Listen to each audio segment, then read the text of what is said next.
शास्त्र कहता है कि महाराज इंसान को 3 चीजें सोच समझ करके देनी चाहिए। सबसे पहली बात, जब व्यक्ति गौदान करता है तो उसे सोच समझ करके गौदान करना चाहिए कि गौदान हम जो कर रहे हैं वो सही जगह पर जा रहा है या नहीं जा रहा है। दूसरी बात, इंसान को कन्यादान अगर करना चाहिए तो 10 बार सोचना चाहिए कि जिस जगह पर हम कन्यादान कर रहे हैं, कन्या दे रहे हैं किसी को, ये परिवार उत्तम है या नहीं है। तीसरी बात महाराज, किसी को तुम दान दे रहे हो तो दान देते समय तुम्हें यह विचार करना चाहिए कि हम जो दान दे रहे हैं वो दान सही जगह पर जा रहा है या नहीं जा रहा है।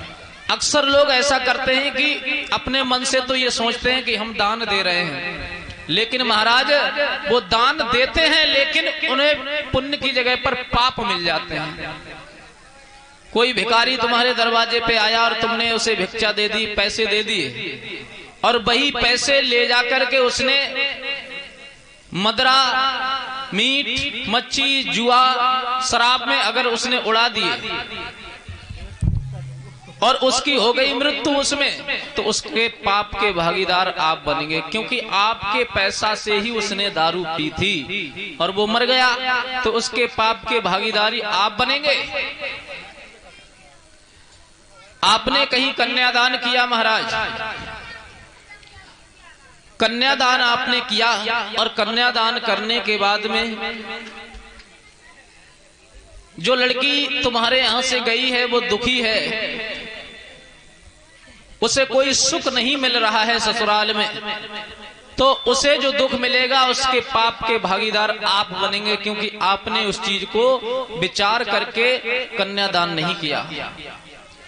तीसरी बात, गौदान है। अगर गौदान आपने किसी को किया और जिसको तुमने गौदान किया उसने किसी कसाई के हाथ वो गाय बेच दी और कसाई ने उस गाय की हत्या कर दी, तो उसका पाप आपको लगेगा महाराज। कर्म का भोग इंसान को भोगना पड़ता है। शास्त्र कहते हैं कौरवों की माता जो गांधारी थी उसके 100 पुत्र थे, लेकिन गांधारी, जिस दिन गांधारी का विवाह हो रहा था, भामरे नहीं पड़ी थी, भामरों पे बैठी थी मंडप पे, उसी समय उसको पता चला कि हमारा होने वाला पति अंधा है, जन्मांधा है, तो उसने अपनी आंखों से पट्टी बांध ली थी कि जब मेरा पति संसार में कुछ नहीं देखेगा तो मैं भी इस संसार की किसी वस्तु को देख नहीं सकती। क्या पत्नी का ये धर्म होता है महाराज? अगर पति देख नहीं सकता तो पत्नी भी ना देखे, तो इसको मतलब तो ये हो, अगर पति के कहीं बोतलें चढ़ रही हैं तो पत्नी जा कहा भैया हमारे चढ़ाओ, पति के चढ़ रही है तो पति के इंजेक्शन लगाओ जा रहे हो, भाई बुखार आएगा तो पत्नी कहा कि भाई देखो हमारे इंजेक्शन लगाओ, फिर तो पति के लगे रहो। ऐसा होना चाहिए, लेकिन गांधारी ने ऐसा ही किया। गांधारी ने जब पति देख नहीं सकते थे तो गांधारी ने अपनी आंखों से पट्टी बांध ली, और जब महाभारत का युद्ध संपूर्ण हो गया था, पूरा युद्ध संपूर्ण हो गया था, उस वक्त गांधारी श्री कृष्ण से बोली, हे कृष्ण, अब तो मेरे सारे बच्चे मारे गए, कम से कम मैंने अपने बच्चों की, आज तक बच्चे पैदा हो गए 100, लेकिन मैंने अपने किसी बच्चे की सूरत नहीं देखी आज तक, तो कम से कम आज तो मेरे बच्चों की शक्लें तो दिखा दे, मेरे बच्चों को तो दिखा दे। भगवान श्री कृष्ण जो थे गांधारी को लेकर के गए कि बुआ चलो आज मैं तुम्हारे मरे हुए बच्चों के दर्शन कराता हूँ जो युद्ध भूमि में मरे पड़े हैं। जब भगवान श्री कृष्ण कुरुक्षेत्र के मैदानों में जब लेकर के गए हैं तो क्या देखा कि चारों तरफ लाश ही लाशें दिखाई दे रही हैं, हजारों लाखों करोड़ों की संख्या में,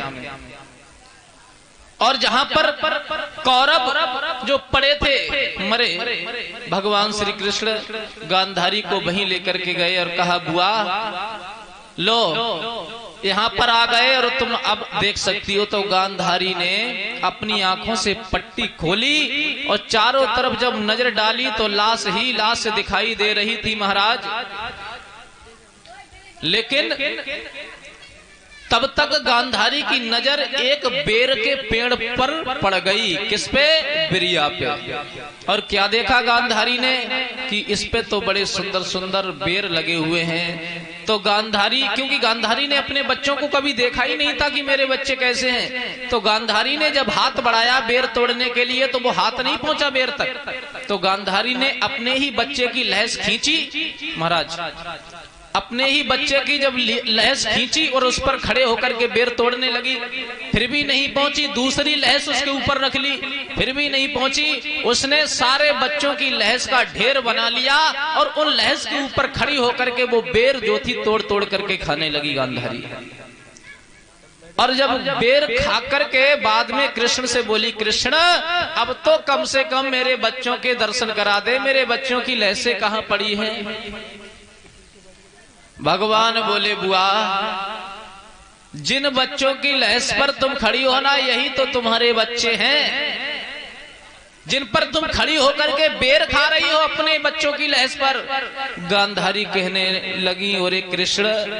वहीं बैठ गई गांधारी और रोने लगी, आंखों में आंसू आ गए और कहने लगी, अरे कृष्ण मैंने अपने जीवन में कभी पाप नहीं किया, लेकिन जब मैंने पाप नहीं किया तो फिर ये मेरे बच्चे क्यों मारे गए, किस कारण से मेरे 100 पुत्र इस युद्ध भूमि में मारे गए, आखिर मैंने किया क्या है।